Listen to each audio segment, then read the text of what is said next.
Not now, it's tying down 50,000 British servicemen and costing the...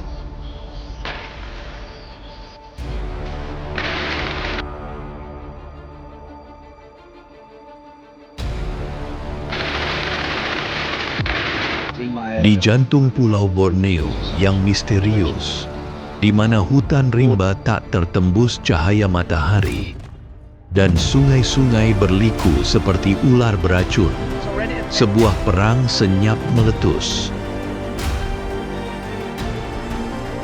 Tahun 1963 hingga 1966. Ini bukan perang besar dengan tank dan pesawat tempur yang menggelegar. Ini adalah perang hutan. Perang di mana manusia bertarung melawan alam dan satu sama lain. Di sini, pasukan elit Indonesia yang dikenal sebagai RPK, pendahulu Kopassus, berhadapan langsung dengan Brigade Gurkha, para prajurit Nepal yang legendaris, penjaga benteng Inggris.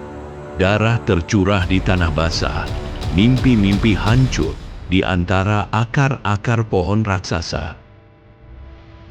Ini adalah kisah konfrontasi Indonesia-Malaysia, perang yang hampir terlupakan, tapi penuh dengan keberanian, pengkhianatan, dan tragedi manusiawi.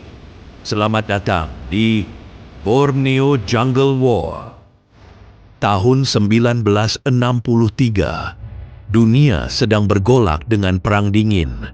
Di Asia Tenggara, Presiden Soekarno dari Indonesia berdiri tegak menentang pembentukan Federasi Malaysia, sebuah negara baru yang menyatukan Malaya, Singapura, Sarawak, dan Sabah, dulu Borneo Utara.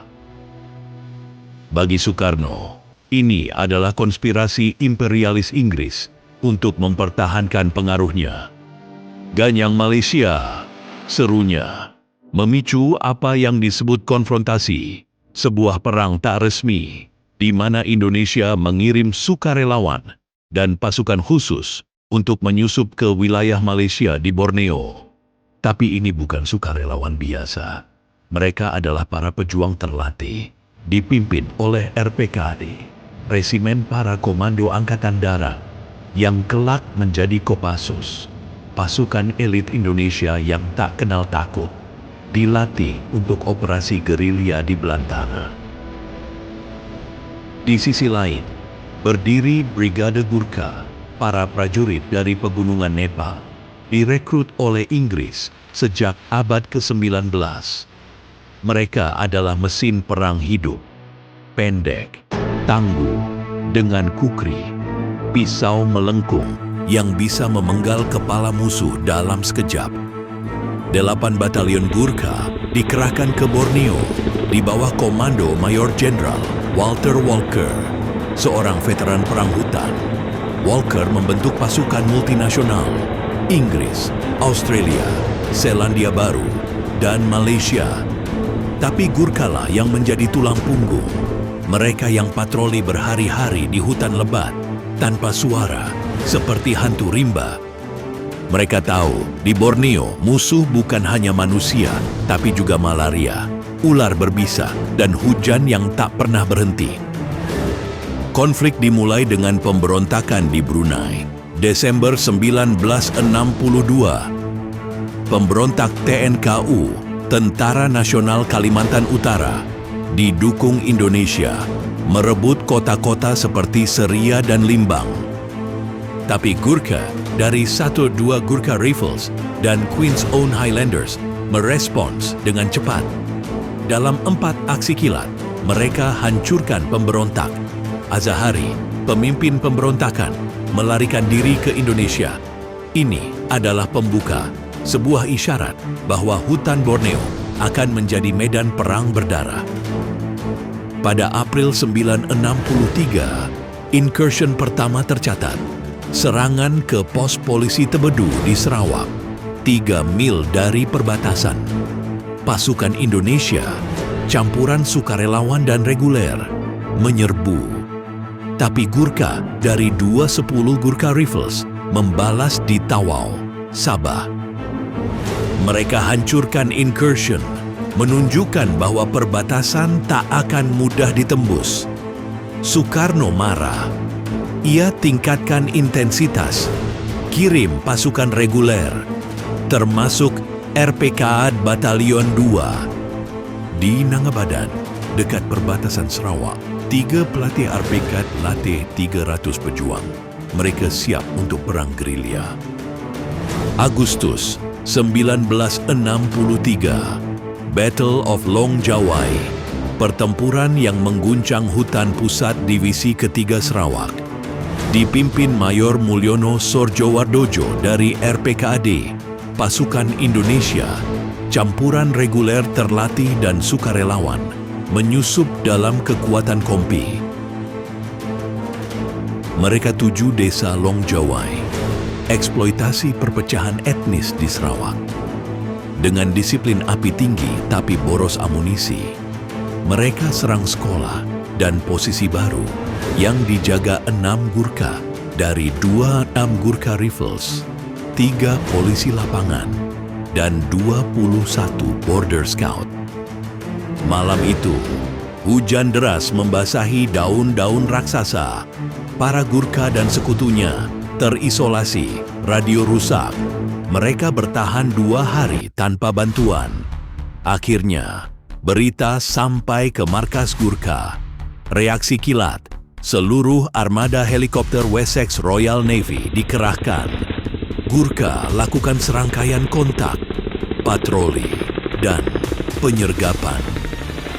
Selama sebulan, mereka bunuh 15 Indonesia, tangkap 3. Tahanan cerita, 300 lagi akan datang dalam seminggu, 600 dalam 2 minggu. Ini adalah incursion pertama besar ke pusat divisi, tapi Gurkha hancurkan rencana itu. Tragedi menyayat hati. Tubuh 7 Border Scout ditemukan, disiksa. Dalam pembalasan, 33 Indonesia tewas, 26 di antaranya dalam penyergapan perahu di Sungai Coemba pada 1 Oktober. Ini adalah momen di mana Kopassus dalam bentuk RPKAD pertama kali bentrok langsung dengan Gurkha. Keberanian di kedua sisi. Para pejuang Indonesia didorong nasionalisme melawan alam ganas. Gurkha dengan kukri mereka jadi legenda. Mereka bukan sekadar tentara, tapi penjaga kehormatan. Tahun 1964 sampai 1965, konflik eskalasi. Incursion demi incursion di Gumbang, Tebedu, dan lebih dalam ke Kalimantan. Indonesia bentuk PGRS, Pasukan Gerilya Rakyat Sarawak, 800 kuat, basis di Kalimantan Barat. RPKAD hubungkan mereka dengan pasukan reguler. Grup 50 sampai 600 orang menyusup, latih di Nangabadan. Tapi Gurkha tak tinggal diam. Di bawah Operasi Klaret, dimulai Juni 1964, mereka lakukan hot pursuit ke wilayah Indonesia hingga 9.100 meter. Tim kecil rekognisi, lalu penyergapan platoon atau kompi. Bayangkan, 4 prajurit Gurkha dari Gurkha bergerak diam di hutan. Mereka tidur dalam pertahanan lingkaran, tanpa api unggun. Saat temukan incursion, mereka atur penyergapan di perbatasan. Artileri mendukung, seperti baterai ringan 38 yang hancurkan meriam Indonesia 76 mm dengan balasan api. Di akhir 1964, Indonesia bangun pasukan di depan Kuching, tapi Gurkha ambil inisiatif. Mereka jaga perbatasan 1000 mil dengan patroli panjang. Dukung Border Scout, pelacak asli yang tahu setiap jalur rahasia. Salah satu momen dramatis. Awal 1966, Letnan Sombi pimpin 80 orang Indonesia ke arah Brunei. Gurkha dari 127 Gurkha Rifles kejar mereka dalam serangkaian penyergapan. Hampir seluruh grup dihabisi, kebanyakan tewas atau ditangkap. Ini adalah akhir dari incursion besar. Taktik Gurkha, mobilitas superior dengan helikopter, intelijen dari warga lokal, dan aturan Golden Rules. Klaret, rahasia hingga 1974. Pastikan operasi tak bisa disangkal. Konflik ini ambil korban. Indonesia kehilangan sekitar 590 tewas, 222 luka, 771 ditangkap. Gurkha, 44 tewas, 83 luka.